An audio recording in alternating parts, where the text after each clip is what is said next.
Tips में आप सबका स्वागत है। मैं डॉक्टर एन.के. पांडे। माँ जो होती है अपने बच्चे के लिए 9 महीना को अपने कोख में रखती है, तब उसे जन्म देती है। कितनी मेहनत से, शिद्दत से, कष्ट उठाकर उसे पालन पोषण करके।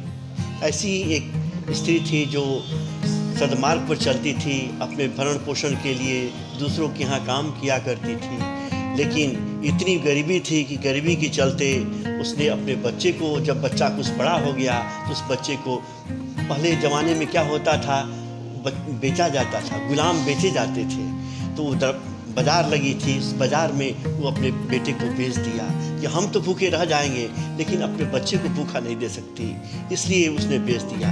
एक सेठ ने उस बच्चे को खरीद दिया, घर ले गए। बोले कि क्या खाओगे? तो जो खिलाओगे। कहाँ सोओगे? जो आप खिलाओगे। जहाँ सुलाओगे। कैसे रखो? क्या लोगे? हम बोले कि गुलाम की कोई इच्छा नहीं होती, इच्छा तो बड़े बड़े लोगों की होती है, गुलाम का तो अपना इच्छा नहीं। जैसे आप आदेश देंगे उसके अनुरूप मैं करूँगा। रात में एक संत आए उनके यहाँ। संत को सेवा शुश्रूषा की करने के बाद, उसके खाने पीने के बाद उनका पैर हाथ दबा रहा था। उससे सेवा से बहुत संतुष्ट हुए संत। फिर उन्होंने सेठ जी से कहा कि भाई ऐसा आदमी मिला कहाँ तुम्हें? तो ऐसी बात है, सारी परिस्थिति बताई। तो इस लड़के को हमें दे दो।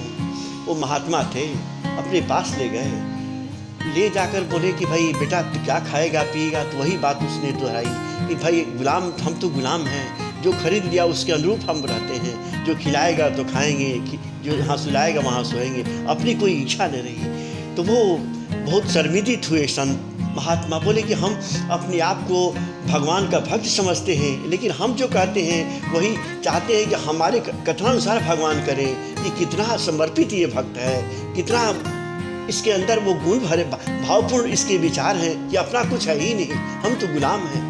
हम कहते भगवान के कि हम भी गुलाम हैं सरकार, लेकिन हम अपनी इच्छा उन पे लादना चाहते हैं। हे प्रभु, ऐसी सद्बुद्धि सबको हो जाए कि हम आपके कहलाने के योग्य हो जाएं। बस यही चरणों में प्रार्थना है, हम सब पर कृपा करें। प्लीज़ इस वीडियो को लाइक करें, सब्सक्राइब करें। नमस्ते।